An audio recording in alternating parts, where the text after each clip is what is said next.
Singapore History Before 1819, done by Hui Ping. I believe that Singapore already had a settlement before Sir Stamford Raffles arrived, so I choose to base my iMovie on settlements in the 13th to 14th century.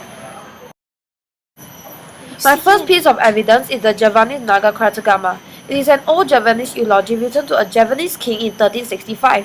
In one of the poems, Singapore was described as a sea town, and that time we were called Temasek. This eulogy was the first authentic documentary evidence of the settlements of Singapore in the 14th century, showing that there were people living in Singapore in the 13th-14th century.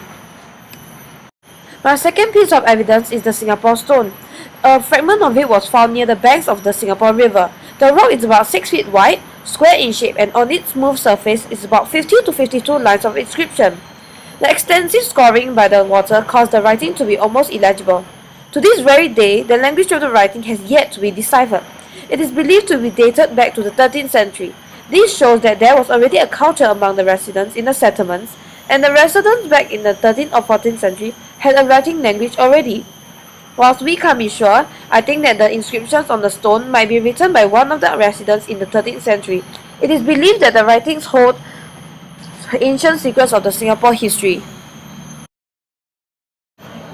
My third piece of evidence is archaeological artifacts. The first excavation was carried out in Singapore and the Fort Canning in 1984, led by Dr. John Mixick, covering an area of 85 hectares. In the excavations, they found quite a large number of pre-colonial artifacts dating back to the 14th century. The artifacts comprised of ceramics from the Yuan dynasty, Indian glass beads, and many more. Hundreds of thousands of local and foreign artifacts or pottery shards found suggest a significant settlement did exist in Singapore since the 13th century at least, and that the settlement and the people living there had used quite a bit of ceramics as part of their daily lives.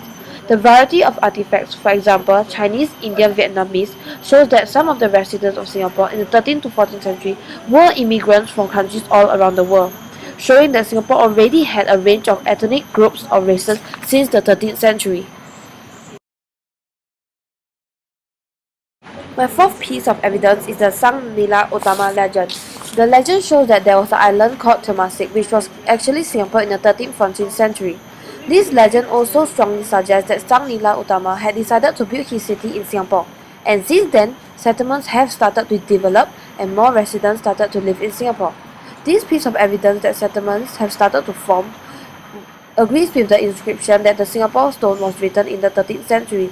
The belief that Sang Nila Utama founded Singapore and the settlements formed then also further supports the archaeological findings of the ceramics or porcelain were dating back to the 14th century.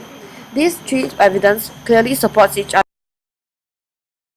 This is the fifth piece of evidence. When Sang Nila Utama founded Singapore, he set up his kingdom out on the Fort Canning Hill, and since then many rulers have been living at the royal residence.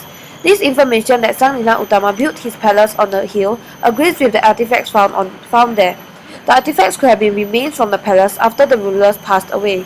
Another point is that the wall construction around the palace explains why there was not any artifacts found outside the 85 hectares of the palace.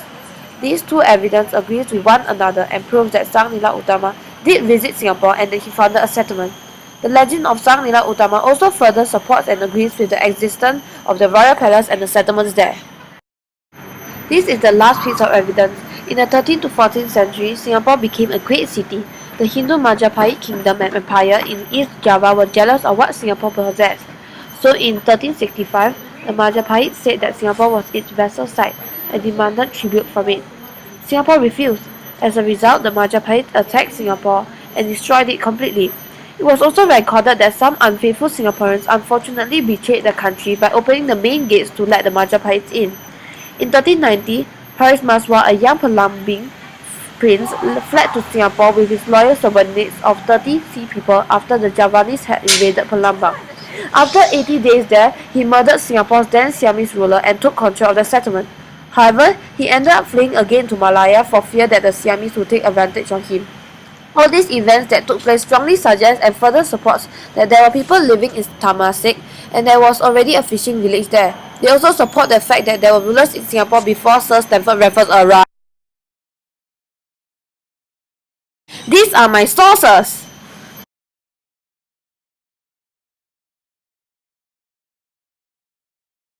Thank you for your kind attention.